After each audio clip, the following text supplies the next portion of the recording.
Hello नमस्कार दोस्तों, स्वागत है आप सभी का सत्या एक्सेलेंट यूट्यूब चैनल पे।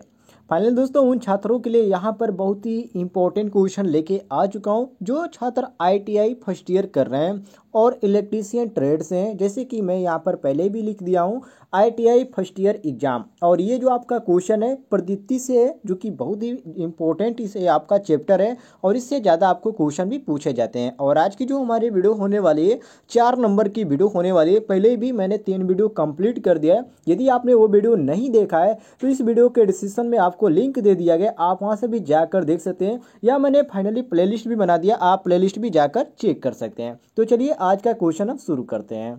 क्वेश्चन नंबर 46 से कह रहा है क्वेश्चन कि 3 वोल्टता के कितने बल्ब 200 वोल्ट स्रोत के साथ श्रेणी क्रम में संयोजित किए जा सकते हैं जिसमें कि उनका प्रचालन सुरक्षित रहे। यहाँ पर आपको अलग अलग यहाँ पर दिखाया गया है जो कि आप देख सकते हैं, लेकिन यहाँ पर जो आपका सही हो जाता है ऑप्शन नंबर ए बिल्कुल करेक्ट हो जाता है। क्योंकि दोस्तों देखिए 3 वोल्ट की बात करें, 3 वोल्ट वोल्टता में 67 बल्ब होंगे। क्यों? देखिए 200 वोल्ट स्रोत के साथ श्रेणी क्रम में संयोजित किए जा सकते हैं और इसके जो उनका प्रचालन होगा वो सुरक्षित भी रहेगा। तो इसलिए यहाँ पर मारेंगे क्वेश्चन के अनुसार ऑप्शन नंबर जो ए दिया गया है ये ए ऑप्शन बिल्कुल करेक्ट आंसर हो जाते हैं। चलिए आइए क्वेश्चन नंबर 47 पे आते हैं। कह रहा है क्वेश्चन कि नीचे दिए गए चित्र में फ्लैशर बल्ब का कौन सा है, मतलब कि ये जो आपका यहाँ पर चित्र दिया गया इसमें कौन सा आपका फ्लैशर बल्ब का है। जैसे कि आप सभी चित्रों को देख रहे हैं, ये आपका बहुत ही इंपॉर्टेंट क्वेश्चन है। तो इसमें आपका देखिए ये जो आपका सी ऑप्शन दिया गया ये बिल्कुल करेक्ट आंसर हो जाता है, क्योंकि फ्लैशर बल्ब का जो यहाँ पर चित्र है इसको आप पहचान लीजिए सी। आपको इसको याद करने की जरूरत नहीं है, यहाँ पर दिमाग में केवल बैठाने की जरूरत है। ठीक है, ये आपका थोड़ा सा यहाँ पर कोन की टाइप इस तरह निकला हुआ है। ठीक है, इस तरह आप याद कर सकते हैं। और इसमें देखिए नॉन गैस से आपका ये भरा होता है फ्लैशर बल्ब, और इसमें आप एक और भी खासियत है, इसमें बहुत ही कम मात्रा में हीलियम भी रहता है और इसकी जो रेटिंग होती है 5 वाट तक ही होती है। तो यहाँ पर क्वेश्चन के अनुसार हम सी ऑप्शन बिल्कुल करेक्ट आंसर मारेंगे। चलिए क्वेश्चन नंबर आते हैं 48 पे। कह रहा है क्वेश्चन कि प्रदीप्ति दीप्तों में नवीनतम प्रकार का दीप्त कौन सा है? रैपिड स्टार्ट लैंप या इंस्टेंट स्टार्ट लैंप या ग्लो ट्यूब या पूर्ण तापित लैंप, इसमें से आपको कौन सा ऑप्शन सही लगता है? क्वेश्चन नंबर 48 का जितने भी लोग लाइव देख रहे हैं उससे बहुत कम लोग देख रहे हैं, तो आप लोग इसका आंसर दे सकते हैं, अन्यथा आप यहाँ पर आगे बढ़ सकते हैं।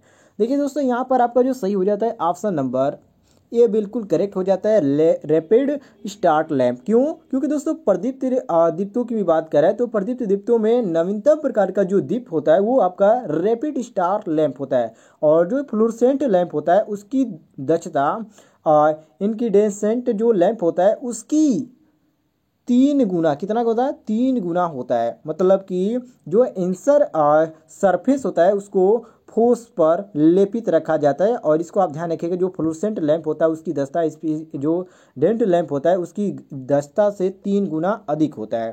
ठीक है, तो यहाँ पर क्वेश्चन के अनुसार ऑप्शन नंबर ए हमारा बिल्कुल करेक्ट आंसर हो जाता है, ए ऑप्शन करेक्ट मारेंगे। आइए आगे बढ़ते हैं हम क्वेश्चन नंबर 49 पे। कह रहा है क्वेश्चन उच्च दाब मरकरी वेपर लैंप अर्थात HPMV लैंप की अंदरूनी नली में कौन सी गैस भरी होती है? आर्गन या हैलोजन या हीलियम या नाइट्रोजन, कौन सी गैस उसमें भरी जाती है? चलिए सभी लोग आंसर दे सकते हैं, 2-3 लोग ही केवल आंसर दे रहे हैं। चलिए सभी लोग यहाँ पर देख लीजिए, ऑप्शन नंबर जो यहाँ पर सही हो जाता है ऑप्शन नंबर ए हमारा बिल्कुल करेक्ट आंसर हो जाता है। मतलब कि उच्च दाब मरकरी वेपर लैंप जो होता है जिसको HPMV लैंप बोला जाता है उसकी अंदरूनी नली में एक गैस भरी होती है और वो गैस आपकी होती है आर्गन। ठीक है, आर्गन इसमें भरी जाती है। और मरकरी जो वेपर लैंप होता है इसकी 250 से 500 वाट तक की ये केवल बनाए जाते हैं। तो यहाँ पर क्वेश्चन के अनुसार ऑप्शन नंबर जो ए दिया गया ये हमारा ए ऑप्शन बिल्कुल करेक्ट आंसर हो जाता है, ए ऑप्शन करेक्ट मारेंगे। आइए आगे बढ़ते हैं क्वेश्चन नंबर 50 पे। कह रहा है क्वेश्चन कि उच्च दाब मरकरी वेपर लैंप अर्थात HPMV लैंप निम्नलिखित वोल्टेज में बनाए जाते हैं? 40 से 60 वाट या 80 से 135 वाट या 100 से 200 वाट या 250 से 500 वाट, मतलब कि कितने वाट के ये बनाए जाते हैं जो मरकरी वेपर लैंप होते हैं? तो देखिए दोस्तों, उच्च दाब की बात की जाए तो उच्च दाब में जो वेपर लैंप होते हैं वो 250 से 500 वोल्टेज के बनाए जाते हैं। और इसमें जो हमारा मैच कर रहा है वो हमारा ऑप्शन नंबर डी मैच कर रहा है। तो यहाँ पर क्वेश्चन के अनुसार हम ऑप्शन नंबर डी बिल्कुल करेक्ट आंसर मारेंगे। क्लियर हो गया दोस्तों, ऑप्शन नंबर डी यहाँ पर बिल्कुल करेक्ट आंसर हो जाएगा। चलिए आगे बढ़ते हैं क्वेश्चन नंबर 51 पे। कह रहा है क्वेश्चन कि उच्च दाब मरकरी वेपर लैंप में आयनीकरण प्रक्रिया किसके द्वारा प्रारंभ की जाती है? मुख्य इलेक्ट्रोड के द्वारा या सहायक इलेक्ट्रोड के द्वारा या मुख्य तथा सहायक इलेक्ट्रोड के द्वारा या इनमें से कोई नहीं? तो इसमें आपको कौन सा ऑप्शन सही लगता है? क्वेश्चन नंबर 51 ध्यान से देखिएगा, बहुत ही इंपॉर्टेंट क्वेश्चन है। तो देखिए दोस्तों, उच्च दाब मरकरी वेपर लैंप में आयनीकरण प्रक्रिया जो होती है मुख्य तथा सहायक इलेक्ट्रोड द्वारा ही प्रारंभ की जाती है। और इसमें कठोर कांच का एक बाह्य बल्ब होता है जिसके अंदर एक दूसरा बल्ब भी होता है और दोनों बल्बों के बीच एक निर्वात पैदा कर दिया जाता है। और भीतरी बल्ब में एक कैडमियम बेरियम और कैडमियम सिलिकेट जो होता है ये लेपित टंगस्टन का होता है जो कि दो मुख्य इलेक्ट्रोड के अंतर्गत ही आपका होता है। तो यहाँ पर क्वेश्चन के अनुसार जो हमारा सही हो जाता है ऑप्शन नंबर सी बिल्कुल करेक्ट आंसर हो जाता है, मुख्य तथा सहायक इलेक्ट्रोड। सी ऑप्शन हम करेक्ट मारेंगे। आइए आगे बढ़ते हैं हम क्वेश्चन नंबर 52 पे। कह रहा है क्वेश्चन कि नियॉन साइड नली के प्रचालन के लिए आवश्यक वोल्टता निर्भर करती है नली के व्यास पर या नली में भरी गई गैस पर या नली का लंबाई पर या इनमें से कोई नहीं? तो इसमें आपको कौन सा ऑप्शन सही लगता है? एक बार सभी लोग इसका आंसर देने का प्रयास कीजिए, इंपॉर्टेंट क्वेश्चन है। और चलिए सभी लोग दीजिए। देखिए दोस्तों, यहाँ पर आपका जो सही हो जाता है ऑप्शन नंबर सी बिल्कुल करेक्ट आंसर हो जाता है। हम सी ऑप्शन करेक्ट मारेंगे। क्यों? क्योंकि दोस्तों जो नियॉन साइन नली होता है उसके प्रचालन के लिए अर्थात प्रचालन के लिए आवश्यक वोल्टता जो होती है वो नली के लंबाई पर ही निर्भर करती है। और ये जो होती है थोड़ी सी टेढ़ी मेढ़ी और ट्यूब के रूप में होती है क्योंकि एक विज्ञापन कार्य के लिए भी प्रयोग किया जाता है। बहुत सारे विज्ञापन कार्यों के लिए इसका प्रयोग किया जाता है, ज़्यादातर इसका ही प्रयोग किया जाता है। और यदि बात करिए जाए कि ये कितने वोल्ट से कितने वोल्ट तक बनाई जाती है तो ये जो ट्यूब होती है 2000 से 6000 वोल्ट तक ये आप कार्य करती है। इतना ही क्षमता के लिए इसको बनाया ही जाता है। और ट्यूब जो होता है ये आपका मीटर लंबाई के अनुसार यहाँ पर 900 से 1000 वोल्ट तक की आवश्यकता इसको पड़ती है। तो यहाँ पर क्वेश्चन के अनुसार हम सी ऑप्शन बिल्कुल करेक्ट आंसर मारेंगे। यहाँ पर जो हमारा सही हो जाता है ऑप्शन नंबर सी बिल्कुल करेक्ट हो जाता है, नली की लंबाई पर यह निर्भर करता है। ठीक है, इसको ध्यान रखिएगा। क्वेश्चन नंबर 53 पे आते हैं। कह रहा है क्वेश्चन कि नियॉन साइन नली का कार्य सिद्धांत है प्रदीप्ति प्रभाव या गैस विसर्जन प्रभाव या फोटो विद्युत उत्सर्जन प्रभाव या प्रकाश उत्सर्जन प्रभाव? नियॉन साइन नली का जो कार्य सिद्धांत होता है वो कौन सा होता है? चलिए सभी लोग आ जाइए और सभी लोग क्वेश्चन देने का प्रयास करें। देखिए दोस्तों, यहाँ पर जो आपका ऑप्शन नंबर बी दिया गया गैस विसर्जन प्रभाव, मतलब कि नियॉन साइन नली का जो कार्य सिद्धांत है वो गैस विसर्जन प्रभाव पर ही होता है। और नियॉन जो साइन ट्यूब होता है उसका जो अधिकतम लंबाई होता है वो 5 मीटर ही होता है। और 5 मीटर इसमें हमारा कोई तो नहीं दिया है लेकिन इसके बारे में मुझे जानकारी था इसलिए मैं आपको बता दिया। तो यहाँ पर क्वेश्चन के अनुसार हमारा सही हो जाता है बिल्कुल करेक्ट आंसर गैस विसर्जन प्रभाव। बी ऑप्शन हम करेक्ट मारेंगे। क्लियर हो गया दोस्तों? आइए क्वेश्चन नंबर आते हैं 54 पे। ये भी इंपॉर्टेंट क्वेश्चन है। कह रहा है क्वेश्चन कि नियॉन साइन नली परिपथ में फायरमैन स्विच का संयोजन किया जाता है मुख्य स्विच के साथ या भवन के अंदर या बाहर के भवन के बाहर। यहाँ पर भवन चाहिए, ठीक है, इसको ध्यान रखिएगा, ये आपका भवन होगा। भवन के बाहर या वैद्युतिक उप स्थान में। एक बार सभी लोग यहाँ पर क्वेश्चन का आंसर दिए। Question number 54।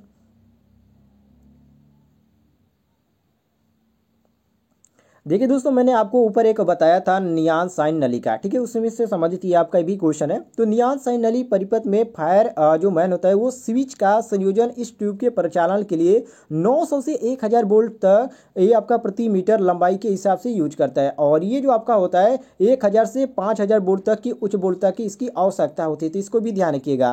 तो यहाँ पर क्वेश्चन के अनुसार हमारा सही हो जाता है बिल्कुल correct answer option number A. और इसके साथ दोस्तों एक और चीज प्रयोग की जाती है जो कि कार्य के लिए जो उच्च रिएक्टेंस होता है, ठीक है, उसका स्टेप अप ट्रांसफार्मर का भी इसमें प्रयोग किया जाता है। तो यहाँ पर हम क्वेश्चन के अनुसार ऑप्शन नंबर ए बिल्कुल करेक्ट आंसर मारेंगे।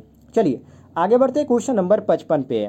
कह रहा है क्वेश्चन कि नियॉन साइन नली द्वारा उत्पन्न प्रकाश का रंग निर्भर करता है नली पर आरोपित वोल्टता पर, या नली में से प्रवाहित होने वाली धारा पर, या नली में भरी हुई गैस पर, या नली के तापमान पर। नियॉन साइन नली द्वारा उत्पन्न प्रकाश का जो रंग होता है वो किस पे निर्भर करता है? एक बार सभी लोग इसका आंसर देने का प्रयास करें।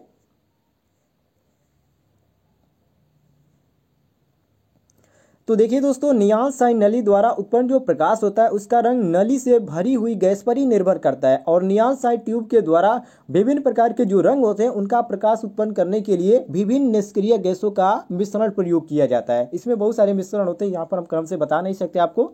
तो यहाँ पर क्वेश्चन के अनुसार आपका जो सही हो जाता है ऑप्शन नंबर सी बिल्कुल करेक्ट आंसर हो जाता है। सी ऑप्शन हम करेक्ट मारेंगे। चलिए आगे बढ़ते हैं क्वेश्चन नंबर 56 पे। कह रहा है क्वेश्चन कि नियॉन साइन नली के 12 mm व्यास में से प्रवाहित होने वाली धारा होती है 1 मिली एम्पियर, या 10 मिली एम्पियर, या 20 मिली एम्पियर, या 50 मिली एम्पियर। तो नियॉन साइन नली में 12 mm व्यास में से प्रवाहित होने वाली जो धारा होती है उसका मान कितना होता है? ये बहुत ही ईजी क्वेश्चन है दोस्तों, और इसको आप आसानी से इसको देख सकते हैं। देखिए दोस्तों, यहाँ पर ध्यान देने वाली बात है, प्रत्येक बल्ब में प्रवाहित धारा जो है आपका यदि 0.1 एम्पियर होगी तो सभी जो बल्ब हो गए वो आपके श्रेणी क्रम में संयोजित किया गया है। मतलब कि श्रेणी क्रम में यदि धारा जो होता है वो आपका क्या होता है, समान होता है। इसको ध्यान रखिएगा, यदि इसी बात को आप ध्यान रखेंगे तो आप इसको पकड़ पाएंगे। अब दोस्तों यहाँ पर देखिए हमसे कह रहा है कि 12 mm व्यास में प्रवाहित होने वाली धारा होगी, तो नियॉन साइन नली में 12 mm व्यास में से प्रवाहित होने वाली जो धारा होगी वो आपका 12 मिली एम्पियर होगी, जो कि इसमें आपका दिया गया है सी ऑप्शन। तो क्वेश्चन के अनुसार ऑप्शन नंबर सी हम बिल्कुल करेक्ट आंसर मारेंगे, सी ऑप्शन करेक्ट हो जाएगा। आगे बढ़ते हैं क्वेश्चन नंबर 57 पे। कह रहा है क्वेश्चन 10 वोल्ट 100 मिली एम्पियर अंकन के 25 बल्ब श्रेणी क्रम में 250 वोल्ट स्रोत के आर पार संयोजित किए गए हैं। प्रत्येक बल्ब में से प्रवाहित होने वाली धारा होगी 1 एम्पियर, या 10 एम्पियर, या 0.1 एम्पियर, या 0.001 एम्पियर। ये भी क्वेश्चन बहुत ही इंपॉर्टेंट है, इसको भी ध्यान से देख लीजिएगा। देखिए दोस्तों, इसमें आपको यहाँ पर पकड़ने वाली बात ये है कि यह आपका 100 मिली एम्पियर अंकन किया गया, ठीक है। और देखिए इसको आप कैसे लगाएंगे। देखिए प्रत्येक बल्ब में से प्रवाहित जो धारा होगी आपका 0.1 एम्पियर होगी। अब ऐसा क्यों होगा, क्योंकि सभी जो बल्ब है वो आपका किस क्रम में, मैंने आपको भी बताया यदि सीरीज में होता है तो उसमें क्या होती है, धारा जो होती है समान होती है। तो यहाँ पर 100 मिली एम्पियर कह रहा है, तो यहाँ पर हम मिली एम्पियर के अंतर्गत करेंगे तो ये आपका एम्पियर में जब करेंगे तो ये आपका 0. कितना हो जाएगा, 1 हो जाएगा, कितना एम्पियर हो जाएगा। और 0.1 एम्पियर हमारा कौन सा दिया गया है, तो यहाँ पर देख सकते हैं 0. जो हमारा 1 दिया गया वो हमारा ऑप्शन नंबर सी दिया गया है। तो ये क्वेश्चन के अनुसार सी ऑप्शन हमारा बिल्कुल करेक्ट आंसर हो जाएगा। आइए क्वेश्चन नंबर आते हैं 58 पे। कह रहा है क्वेश्चन कि यदि 100 वाट 250 वोल्ट अंकन के दो बल्बों को 250 वोल्ट स्रोत के श्रेणी क्रम में संयोजित किया या कर दिया गया है, तो दोनों पूर्ण प्रकाश पैदा करेंगे या दोनों मंद प्रकाश पैदा करेंगे, या एक बल्ब मंद और दूसरा बल्ब प्रकाश पैदा करेगा, या डी ऑप्शन देगा दोनों बल्ब प्रकाशित ही नहीं होंगे। तो इसमें आपको कौन सा ऑप्शन सही लगता है? क्वेश्चन नंबर 58, सभी लोग क्वेश्चन को ध्यान से देख लीजिए, बहुत ही इंपॉर्टेंट है। तो देखिए दोस्तों, यहाँ पर आपका सही हो जाता है ऑप्शन नंबर बी बिल्कुल करेक्ट आंसर, दोनों मंद प्रकाश करेंगे। क्यों? अब दोस्तों देखिए यहाँ पर आपको समझने वाली बात है, यहाँ पर आपका 100 वाट दिया गया, 250 वोल्ट दिया गया है, ठीक है, जो कि ये आपका अंकन मान दिया गया, और दोनों जो बल्ब है वो 250 वोल्ट स्रोत के श्रेणी क्रम में संयोजित है। तो एक आपने सूत्र सुना होगा, I बराबर P अपान V, ठीक है, मतलब धारा अपन पावर अपन वोल्टेज, ठीक है। यहाँ पर देखिए, अब यहाँ पर पावर कितना दिया गया, 100 दिया गया है, यहाँ पर देख सकते हैं 100 वाट आपका दिया गया है, और वोल्ट कितना दिया गया है, तो वोल्ट आपका 250 दिया गया है। अब यहाँ पर 100/250 कीजिए, अब इसमें भाग दीजिए आप, तो इसमें आपकी भाग देंगे कितना आएगा, दशमलव में आ जाएगा, कितना आ जाएगा यहाँ पर 25 400, मतलब कि आपका 0.4 अर्थात 0.